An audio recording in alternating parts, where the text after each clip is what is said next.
Et bonjour à tous, bonjour YouTube, pas bonjour au chat, je suis désolé, je ne suis pas en stream aujourd'hui, ça ne marche pas, ce sont des choses qui arrivent. Mais en tout cas, on vient ici pour faire la petite review de koh épisode 11. Alors, je pensais que la semaine dernière, on avait touché le fond au niveau des épisodes, surtout du côté stratégique, c'était bien nul. Mais je ne connaissais pas le futur. Je ne connaissais pas le futur et je ne savais pas qu'aujourd'hui on allait assister au probablement pire épisode, possiblement de koh-Lanta. Alors déjà de cette saison, c'est sûr. Et de toutes les saisons, c'est une grande probabilité. Vraiment là, c'était honteux. La prod se fout littéralement de notre gueule. On se fait pisser dessus. Déjà, on n'aura pas d'épisode la semaine prochaine. Bon, bah ça arrive. Voilà, la prod TF1, déjà, sont un peu foutus de notre gueule avec les épisodes le mardi. Du coup, bah il y a le foot de temps en temps. J'aime le foot, ça me va, mais bon, c'est vrai que c'est relou quand on va essayer de suivre un truc. Mais là, cet épisode-là, qui est coupé en deux sans aucune putain de raison, surtout qu'on s'est extrêmement fait chier pendant cet épisode. Voilà. Ça fait que, de toute façon, on va en reparler, mais je vous le dis direct, ça risque d'être plus court que d'habitude, puisqu'il n'y a rien à dire, sauf la fin, où on a ce pseudo-intérêt, mais qui est du non-jeu. On y reviendra, mais ouais, non, vraiment, pire épisode. Pire épisode, c'était catastrophique de A à Z. Mais on va en reparler. Bon. On va commencer du coup avec cette review avec l'arrivée de T, Christelle. Chez les bannis, je vous ai dit, on n'en parle plus des bannis, on s'en bat les couilles, ça ne sert à rien. Oui, ils veulent rester, très bien, tant mieux pour eux. On s'en fout et voilà, c'est aucun intérêt. Juste le truc qui m'a fait rire, c'est que ils disent ouais, attendez, on va te raconter notre sortie, Alexandra. Et là, ça coupe. Bah, non, faut mieux pas raconter la sortie. C'était tellement nul, il y a tellement aucune logique stratégique. Faut mieux passer à autre chose. Passons à autre chose. Alors, Laurent, on arrive sur le camp principal. Laurent, il est deg, puisque soi-disant, Alix n'a pas été cool avec lui. Parce qu'Alix lui a menti. Un pauvre petit chou, on lui a menti dans koh-Lanta. Quelle déception. Non, je suis désolé, ça va être ultra salé aujourd'hui. C'est catastrophique. Il y a tout qui est catastrophique. Mais c'est normal qu'Alix lui mente. Elle se sauve, on est dans koh-Lanta. Il n'y a aucun problème là-dedans. C'est totalement normal. Faut arrêter. Laurent avec ses vieux bashing. J'ai pas trouvé ça cool. Quelqu'un m'a menti. Mais frérot, mais toi aussi tu mens. Mais tout le monde ment. Enfin, ça ne... Que tu sois à la limite vexé ou de t'être fait berner comme un con, ou alors vexé parce que tu pensais que telle ou telle personne n'allait pas te mentir parce qu'ils sont dans ton alliance, ouais, pourquoi pas, mais là, juste, je suis pas content, on m'a menti, enfin... Putain, merde. Ah là, non, là, ça va être zéro cadeau pour personne, c'est... Je suis trop saoulé. Enfin, elle joue Alix, quoi, enfin, c'est encore la seule qui joue à peu près. Après, bon, par contre, devant elle, non, mais bien joué, bien joué. Alors, c'était vraiment un beau coup, Alix. Bon, allez-y. C'est bon, passons à autre chose. Par contre, Alix va avouer qu'elle n'a pas de collier. Pourquoi ? T'es toujours autant dans la merde, Alix. Laisse le doute. Probablement personne va te croire maintenant, puisque tu l'as pas sorti au moment où t'étais vraiment avec un énorme risque. Mais laisse le doute. On sait jamais. Si quelqu'un peut encore y croire un tour de plus, et pourquoi pas ? Ça, c'est une erreur, Alix qui se dit stratège. Oui, bon, en effet, elle a fait un petit coup de bluff, c'était cool. Mais elle aurait pu être stratège si elle avait au moins... Ouais, voilà, laisser ce doute. Même si ça arrivera probablement... Personne n'y croira, mais... Au moins, c'est pour le fun. Pour la peur de l'ennemi. Pour qu'il craigne. Pour qu'il se pisse dessus, qu'il se dise... Peut-être quand même qu'elle l'a toujours. On sait jamais. Bon, bref. On va nous arriver avec une épreuve de camp.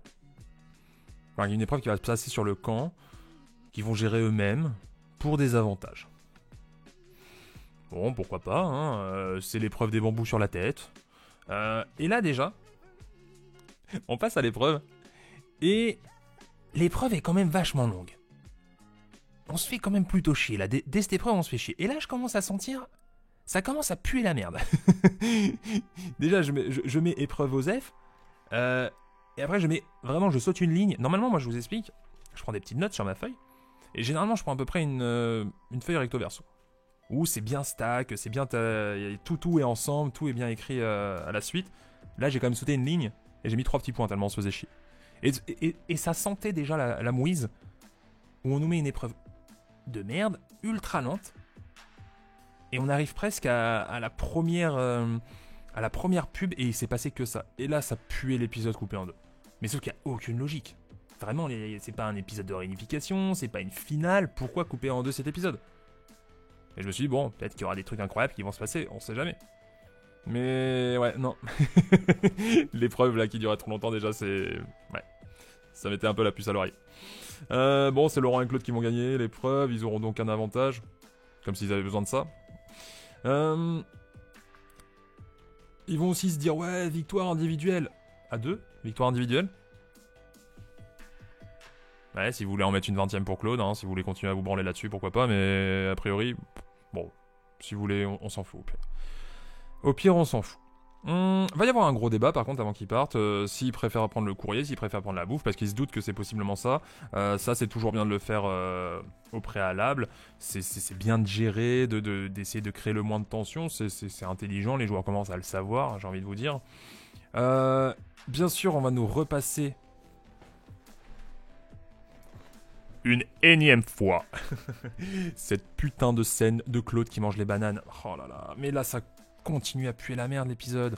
En mode, on nous repasse encore cette scène qu'on a vue 1000 fois dans notre vie et 1000 fois dans cette saison. On la repasse pour gagner du temps. Mon Dieu, mais qu'est-ce qui est en train de se passer? Qu'est-ce qu'on est en train de vivre? Enfin, là, j'ai écrit, hein, en gros, j'ai écrit épisode filler. Ça se passe comment? Qu'est-ce qui est en train de se passer? C'est quoi cet épisode? Il y a de la pub. On nous remet des flashbacks au retour. Au retour de pub avec des flashbacks pour nous dire ce qui s'est passé à l'épisode précédent ou dans d'autres saisons. Et vraiment, j'ai écrit, on se croirait dans un épisode filler de Friends. Vous savez les épisodes là de Friends où ils prenaient que des scènes d'autres épisodes d'autres saisons pour, vous vous rappelez, à Thanksgiving, quand il s'était passé... C'est exactement la même chose. On se tape que ça là pendant cet épisode. C'est un enfer. Vraiment, la prod se fout littéralement de notre gueule. Là, ils gagnent du temps. Je sais pas, je suppose qu'ils ont une date à tenir. Ouais, il faut que Koh-Lanta ça dure jusqu'à tel jour. Je sais pas, je vous dis une connerie, le 20 décembre. Faut qu'on tienne. Mais dans ces cas-là, ce que je comprends pas, c'est que s'il faut tenir... Déjà, pourquoi vous faites une saison de 36 jours plutôt que 40? Ça vous fait quand même gagner un épisode dans l'idée. Et pourquoi vous faites des éliminations directes pour virer 2 candidats dans le même épisode plutôt que de juste rien faire et de garder les candidats le plus possible? Enfin, quelle est la logique derrière ça? Alors, je suppose qu'ils s'en rendent compte après le tournage. Mais enfin, il faudrait quand même avoir l'habitude. Ça fait 20 ans, frérot, Koh-Lanta. Ça fait 20 ans que les mecs ici connaissent quand on prod. C'est pas les 3 premières saisons. Enfin, gérez votre truc un peu mieux, mais là, on se fait chier. Oh putain, mais vraiment, cet épisode a été vraiment, personnellement, douloureux. J'avais hâte d'être à la pub pour pouvoir aller fumer. Tellement je me faisais chier. Parce que pourtant, moi, Koh-Lanta, enfin, voilà, c'est mon petit truc de la semaine, quoi. C'est le truc du mardi soir, c'est cool dans l'idée. Bon. Claude et Laurent, on va leur proposer une arme défensive ou offensive. Eux, ils vont choisir la défense parce qu'ils se disent qu'ils sont pas trop dans la merde. Du coup, ils préfèrent jouer défensif plutôt que de jouer vraiment ultra agressif et d'essayer de virer quelqu'un alors qu'ils en ont pas le besoin. Dans l'idée, ils ont raison, j'ai envie de dire. Ils vont trouver aussi de la lettre des lettres et de la bouffe comme ils avaient prévu. Ils vont prendre 4 courriers plus de bouffe, les 2 de bouffe les plus logiques, le manioc et les pâtes. Sur ce coup-là, il n'y a rien à dire, hein, tout est logique. Ils jouent bien le coup. Bien le coup pour pas se mettre qui que ce soit à dos, hein, qu'on soit bien d'accord. On va voir un peu les avantages. Claude, du coup, il ouvre en premier. Ça va être en gros une carte et des indices pour arriver à un collier. Laurent, c'est la même chose. En effet, ça paraît ultra fort comme pouvoir. Mais bon, on va voir juste après que ça va être un peu la douille. Bon, après, on a un moment pêche, on s'en fout. Après, on a Claude et Laurent qui pensent à leur retour et à ce qu'ils vont dire sur leur retour, parce qu'en effet, ils veulent pas dire qu'ils ont eu un avantage vraiment très fort. Ils préfèrent raconter un mensonge. Pourquoi pas, sincèrement. Pourquoi pas? Après, je pense qu'ils sont trop bien. Même, ils auraient pu dire n'importe quoi, ça ne les aurait pas gênés. Mais c'est quand même une bonne idée, je pense, de mentir avec quelque chose de cohérent ensemble. Ça rend un peu le truc un peu plus fun, mais bon, à voir. Si vraiment c'était utile. Après, on va voir aussi. En fait, cet épisode, on voit que Claude et Laurent en train de parler. C'est vraiment les deux en train de raconter leur life. On va voir que ils doutent d'Hugo. Ils se disent que possiblement il a un collier. Hugo est en bas de l'échelle. Ça, on était au courant. De toute façon, il n'y avait pas besoin d'être ultra intelligent pour avoir pigé ça. Du coup, ils veulent virer Hugo et Alix. Obvious, j'ai envie de dire. Quelle surprise. C'est ce que j'ai noté. Je lis mes notes aussi. Par contre, ce qui est intéressant, ça m'a plu, c'est que Alix, elle est vue comme une chèvre. Ce qu'on appelle une chèvre, surtout dans Survivor, c'est une personne que vous allez vouloir garder avec vous pour l'emmener jusqu'en finale, parce que vous savez que quoi qu'il arrive, en finale, si vous tombez, vous contre elle, vous allez gagner au vote du jury. Et ça, c'est intéressant. Ça, j'aime bien ce genre de logique qui arrive un peu dans Koh-Lanta. Ça devrait être le cas depuis 1000 ans, mais bon, voilà, on l'a sur ce coup-ci. Claude, il parle de Alix, qu'il sait qu'il pourrait garder Alix. Il pourrait l'utiliser. Et je trouve ça assez intéressant. Après, ils se disent qu'ils vont s'entraider pour chercher les colliers. Et là, clairement, je mets à ce niveau-là de l'épisode, j'ai mis ok, c'est bon, l'épisode est coupé en deux. C'est obligé. Là, on s'est fait chier pendant tout l'épisode, il se passe rien, on n'a même pas encore une seule épreuve, c'est coupé en deux, c'est obligé. Il y aura le retour donc après une énième pub de Claude et Laurent sur le camp. Ils vont raconter leurs mensonges au calme. Ouais, les mecs ils savent mentir, ils sont assez forts en baragouinage, ça passe. Moi je trouve ça plutôt bien joué sur ce coup-ci, même si en vrai il y a peut-être pas assez il passe un peu trop pour les beaux joueurs. Le problème de ce mensonge là, c'est que il passe vraiment pour les mecs qui ont géré, etc.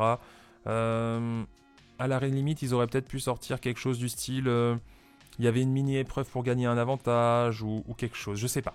Mais juste dire non, mais on n'a pas pris l'avantage, on a pris juste la bouffe pour vous parce qu'on est vraiment des bros. C'est peut-être un peu gros. Après, ceux qui restent sur le camp sont pas non plus ultra fut-fut niveau stratégique, sans vouloir être méchant. Il y en a quelques-uns, style Alix, style Jade, qui réfléchissent un minimum, qui vont sentir un peu le coup venir, mais bon, elles sont juste contentes d'avoir leur putain de lettre, du coup. Voilà. On va voir le moment lettre, toujours aussi chiant dans Koh-Lanta, mais c'est un peu un moment à passer. Bon, on n'a pas eu déjà la visite des proches et on l'aura pas. C'est déjà ça. Après, la visite des proches, je la trouve plus fun. Les lettres, vraiment, c'est le pire. Les lettres, c'est même pire que l'appel téléphonique, je trouve. Vraiment, les lettres, oh là là. Ouais, les dessins de tes gamins et tout, c'est bien, moi je comprends pour les joueurs. Mais est-ce qu'on a besoin vraiment d'y passer autant de temps devant la caméra ? Bof. Je sais pas, c'est fatigant. Oh, excusez-moi, j'ai défoncé le micro, j'espère que je vous ai pas défoncé les oreilles. Le truc le plus intéressant, presque de l'épisode, c'est Alix, ça sort avec Mathieu. Voilà. Moi qui ne suis pas tout ce qui est people de Koh-Lanta, j'étais content de l'apprendre. Enfin, content. Ça m'a fait marrer, j'étais en mode oh non, trop incroyable. De ouf. Bon voilà, c'est complètement anecdotique, mais moi ça m'a fait marrer. J'ai carrément souligné le top de l'épisode. On voit le niveau. Ok, alors. Ah oui, j'ai aussi noté. Alors, là c'est le moment où je commence à noter vraiment la production, la réalisation de l'épisode. Vraiment, j'essaye de trouver quelque chose à écrire sur ma pauvre feuille. J'ai noté qu'il y avait beaucoup de musique des vieilles saisons qui étaient utilisées. Et c'est cool. Ça rappelle des petits souvenirs. Ça, c'est cool. Ça, franchement, c'est le côté nostalgique qu'on voulait voir dans cette saison. Ça, c'est sympa. Oh, mais quelle tristesse. Et je vous dis, normalement, je fais 2 pages recto verso en collant tout. Là, je sais pas si vous allez voir correctement, mais voilà. On est là-dessus. Le vide. Bon. Ah, je suis désolé, c'est pas fameux tout ça. Bon, alors on va voir Alix qui va se douter du mensonge de Claude et Laurent. Parce qu'elle réfléchit un minimum. Du coup, là, je me suis dit, est-ce que c'est un espoir un peu pour cet épisode ? Est-ce qu'elle va mettre un petit peu son petit grain de sel ? Est-ce qu'elle va le dire à tout le monde ? Ouais, je pense qu'ils ont menti, je pense qu'ils cachent quelque chose, etc. Peut-être qu'on le saura au prochain épisode, je sais pas. Ça m'étonnerait. Puis personne va la croire. De toute façon, Alix, elle est seule contre tous, un peu là dans cette saison. Laurent et Claude, je vais pas me répéter, mais ils sont au top du top niveau échelle sociale. Bref, Est-ce que ça va vraiment changer quelque chose? Je pense pas. Laurent, il va trouver son collier. Et là, c'est la douille. Le collier ne vaut juste que pour un conseil.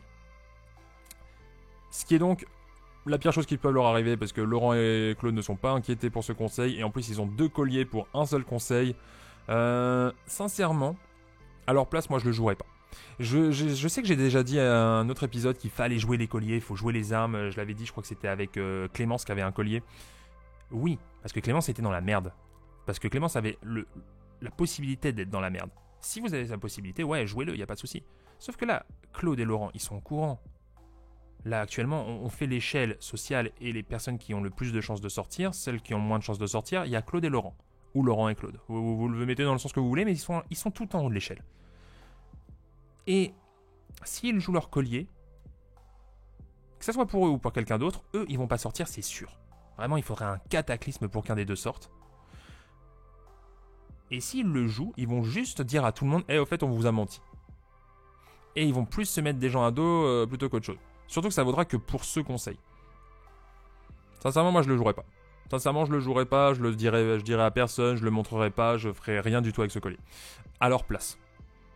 Clairement, je pense que si j'étais dans Koh-Lanta, je ne serais jamais à leur place, parce que être à leur place, c'est indécent. Ça n'a aucun sens d'être aussi bien dans une saison que Claude et Laurent dans celle-ci. Mais, actuellement, pour eux, le meilleur coup à jouer, ce serait de rien faire de ce collier. C'est en tout cas mon avis. Après, on verra s'il y a des retournements de situation et qu'ils sont dans la merde, on sait jamais. J'ai aussi noté, parce que bon, vu que vraiment, voilà, comme je vous ai dit, il n'y a pas grand chose à noter, j'ai noté Laurent qui cache le collier dans le maillot, qui ensuite va parler aux gens, qui ne va pas directement le mettre dans son sac. Ça, c'est des bons petits moves. Ça, c'est bien joué. C'est ce genre de petites choses qui sont sympas à noter. En effet, t'as bien joué ton coup. Tu vas pas directement vers ton sac, c'est toujours bien. Je me suis posé du coup la question, est-ce que c'était toujours utile vraiment pour que Claude cherche son propre collier? Finalement, c'est Laurent qui va le trouver à sa place. Claude un peu vexé, bon, on peut le comprendre, en vrai c'est sympa de trouver un collier, mais là, de toute façon, quelle était l'utilité vraiment de le trouver? Par contre, le mec, il le sort au camp, au calme. Alors, je suppose qu'il y avait personne au camp, mais vous sentez quand même la décontraction des mecs. Il y en a un, il déconne un peu avec ça, il le plante dans son maillot, l'autre il le sort au camp, il a même pas peur, il regarde. Je sais même pas vraiment s'il a sûrement regardé autour, on l'a pas vu à la caméra, mais... Le mec, on le crame avec un collier, il lui arrive rien, quoi. C'est ça qui me rend très triste de cette saison, c'est que vraiment on a des personnes qui sont intouchables. Et que cette saison est entachée. Elle est entachée déjà par ça, et elle est entachée par ce qui arrive juste par la suite. Puisque... on nous prévient que Théoura ne fera pas partie de l'épreuve. Et alors là, je me dis, ok, c'est bizarre. Est-ce qu'il a été blessé? Est-ce qu'il est malade? Est-ce qu'il y a un problème? Et juste après, on nous met la pub. Et là, je me dis, bon, est-ce qu'il y a un drame qui serait arrivé dans sa famille? Par exemple, le mort d'un proche. Je me suis dit, c'est quand même chaud s'ils mettent une pub juste avant de nous annoncer la mort d'un proche. Ça serait quand même de mauvais goût. Pourtant, on l'a vu, Théoura, elle n'avait pas l'air d'être malade. Qu'est-ce qui se passe? Et moi, comme je vous ai dit, je n'avais pas regardé pendant toute la saison. Je savais qu'il y avait des rumeurs. Là, maintenant, je vais en parler, puisque c'est peut-être aussi pour autre chose. Mais en tout cas, j'avais entendu parler de rumeurs de triche. Vous en avez, certains d'entre vous en ont parlé dans les commentaires. Et je vous avais dit, non, j'ai pas trop envie d'en parler. Je préfère rester sur le jeu. On verra après, à la fin de la saison, s'il y a vraiment il y a eu triche ou pas. Quelles ont été les rumeurs? Est-ce qu'elles étaient plus ou moins fondées? Et puis on verra s'il y a vraiment une conséquence à cette possible triche. Mais, apparemment, la triche nous rattrape et elle arrive directement dans cet épisode. Puisque, oh my god, le grand incroyable Théoura, la légende, celui qui était le dauphin de Claude dans les épreuves, le téméraire, le beau, le fougueux, le Théoura, 5e saison, 5e participation, aurait triché. Il aurait donc demandé à des personnes d'autres îles, à des pêcheurs, de la bouffe. En même temps, j'ai envie de vous dire, il est à côté de son patelin natal, il doit peut-être connaître du monde. Mais bon, soit, petite blague à part. Ce que je me demande dans cette histoire, c'est déjà... Ok, il a triché, il l'avoue. Bon, après, j'ai envie de vous dire, il a pas trop le choix. Le Denis qui fait « Ah, c'est quand même bien de votre part et tout, ça se voit, vous faites votre mea culpa. » Bah, le mec, tu le mets tu te prends la main dans le sac, qu'est-ce qu'il va te dire? Il va pas te dire non. Tu sais, il y a sûrement des caméras qui l'ont filmé, mais justement. C'est ce que je me demande en fait là dans cette situation. C'est sûrement ce dont on va le plus parler aujourd'hui, puisque il y avait vraiment rien d'intéressant, on s'est vraiment fait chier. Mais comment est-ce qu'ils l'ont trouvé? Est-ce que c'est des candidats qui ont cafeté? Est-ce que c'est la prod qui l'a chopé en mode ils ont réussi à filmer et ensuite ils ont réfléchi à quoi faire avec? Je comprends pas vraiment la situation. Je sais pas si on aura des explications, sûrement des explications, mais d'autres candidats plutôt que de TF1. Mais pourquoi? Surtout comment en fait? Il y a apparemment, j'ai vite fait vu sur Twitter des grosses rumeurs comme quoi il serait pas le seul à avoir triché de ce point de vue-là, qu'il y aurait d'autres personnes qui ont aussi demandé de la nourriture à des pêcheurs. En fait, les noms que j'ai vus, il y a à peu près un groupe de 5. Je vais pas vous mentir, c'est le noyau de d'habitude, hein. C'est les bons compères. Si vraiment c'est le cas, le problème de la prod, là, c'est leur gros problème, c'est qu'ils peuvent pas virer tout le monde. S'ils virent tout le monde, on a déjà nos finalistes. Et apparemment, de toute façon, à ce que j'ai lu, personne d'autre ne sera viré. Théora, lui, a été viré, il a avoué, et ça serait le seul à avoir avoué. Qu'est-ce qu'on en fait de tout ça? Parce que moi, j'ai toujours voulu vous parler de jeu, vous parler de stratégie, mais là, c'est quelque chose hors du jeu, ou en tout cas, non, dans le jeu, mais hors gameplay, vous voyez ce que je veux dire? C'est pas de la stratégie, c'est pas des épreuves, c'est rien du tout, c'est pas de la survie, c'est vraiment, voilà, c'est de la triche. Et à la limite, moi je m'en fous en vrai qu'ils bouffent à Koh-Lanta, même si de vouloir donner à bouffer tous les jours, voilà, c'est un peu moins funky, on est d'accord, mais c'est pas ce qui m'intéresse le plus. Mais bon, ça reste, voilà, il a triché.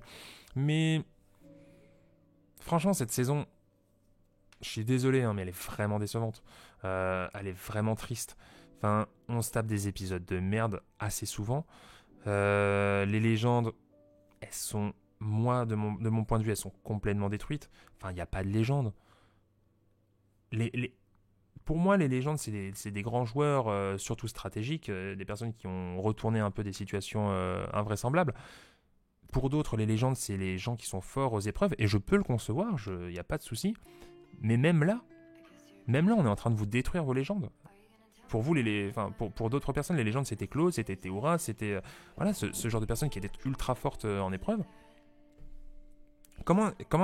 J'aimerais bien savoir comment est-ce que les personnes qui mettaient Théora sur un piédestal prennent cette situation. Est-ce que vous dites, bon, bah ça arrive, bien sûr, personne n'est parfait, il n'y a pas de souci. Ou est-ce que vous vous dites, bah ouais, génial quoi, la saison de légende, bah, les mecs ils trichent quoi. Enfin, merci la légende. Là, on était censé avoir des trucs épiques, on se tape des vieux épisodes coupés en deux où on se fait chier, où à la fin, le seul truc intéressant, c'est qu'on nous dise que le mec, soi-disant, le plus correct et le plus bon joueur et tout ce que vous voulez, bah au final, il a triché quoi. Je sais pas, enfin, moi je m'en fous parce que j'ai pas spécialement Théora dans mon cœur. Enfin, j'ai rien contre lui bien sûr, mais je suis pas fan de Théora, c'est pas un de mes candidats préférés. Limite, ça me fait un peu marrer, mais le seul truc qui me fait marrer, c'est le grand Théora qui était incroyable et une grande légende a triché. Du coup, vous voyez un peu l'ironie de la chose, mais moi, ce qui me fait gêner, c'est juste que quelqu'un ait triché en fait, et que la seule chose intéressante de cet épisode, c'est que quelqu'un ait fucking triché. Ça, c'est vraiment triste. C'est vraiment triste pour le jeu, c'est vraiment triste pour l'émission, c'est vraiment juste naze. C'est vraiment, ouais, j'ai rien d'autre à dire en fait, c'est de la merde. Voilà, après l'émission a voulu le montrer, ça, je trouve ça plutôt cool de leur part, mais est-ce qu'on n'aurait pas juste vu la pointe de l'iceberg qui dépasse? Est-ce que derrière, en dessous, il n'y a pas une grosse marmite de merde avec plein d'autres triches, voire d'autres styles de triche, dont on reparlera plus tard, mais j'ai aussi entendu parler d'autres choses qui là pourront pas être prouvées de toute façon dans l'émission, mais on en reparlera sûrement en fin de saison. Moi, je suis désolé, la légende, c'est pas très légendaire tout ça. Hein. Du coup, voilà. Après, bon, on va voir l'épreuve des bannis, l'épreuve des cubes avec 4 couleurs. Bon, l'épreuve est sympathique, elle va être torchée. Christelle a dû achater un petit peu quand même. Ou alors, ils ont raccourci vachement l'épreuve, mais ça a été une vitesse folle. Alexandra est out, Christelle reste. Bon, bah, très bien. On s'en fout. Là, je vous avoue que je suis plus. Ouais, c'est compliqué là. Après ce genre d'épisode, c'est compliqué d'en avoir quelque chose à faire. L'épisode finit là-dessus. Il s'est rien passé. Hein. On a eu les bannis. Bon, qui était un petit peu de toute façon court-circuité parce que Théora n'était pas là et parce qu'on vient de se prendre cette énorme news juste avant, du coup on s'en fout un peu de l'épreuve au final. Et puis on n'a rien vu de l'épisode, quoi, on n'a rien fait. Enfin, on vient de se taper un épisode d'1h30 avec 3 pubs où il s'est rien passé. Et c'est encore plus dur pour moi personnellement, dans le sens où je viens de reprendre la saison 41 de Survivor, qui a ses défauts, hein, on va pas sentir. Et puis on n'est pas venu ici pour en parler, mais le rythme est tellement différent. Survivor c'est 45 minutes, il y a 2 épreuves, il y a des stratégies de fou, il y a des éliminations, et ça a toujours été très carré dans ce sens-là. Bien que le dernier là, il était aussi coupé en 2. Je crois que c'est la première fois que ça arrive dans Survivor. Mais c'est des épisodes de 45 minutes, là on se tape des épisodes d'1h30 où on se fait chier et il se passe rien. Là vraiment on a eu, je pense qu'on pourrait regarder au niveau du temps d'antenne, on a eu au moins la moitié de l'épisode, c'était juste Claude et Laurent en train de papoter pour savoir ce qu'ils allaient faire au niveau de leur collier et compagnie. Colliers qui n'ont aucun intérêt en plus. Du coup vraiment il n'y a rien, vraiment épisode mais d'une tristesse dans le fond, d'une tristesse dans la forme, et en plus d'une tristesse avec... encore plus que le fond, vraiment, enfin, cette aura qu'il y a au-dessus de cette saison des pseudo-légendes. Et c'est vrai que je suis un peu dur, c'est vrai que je suis un peu salé, c'est vrai que c'est chiant, mais c'est comme ça. J'ai vraiment rien de mieux à vous dire ce soir, sincèrement. Et le problème, c'est que j'ai pas énormément d'espoir pour le reste de la saison. Là, vu comment c'est parti, on va avoir du Alix et du Hugo qui risquent de jarter, à moins d'une petite surprise, mais peut-être qu'il y en aura un qui ira en finale, mais... Ouais, j'y crois pas, je crois pas non plus qu'il gagne.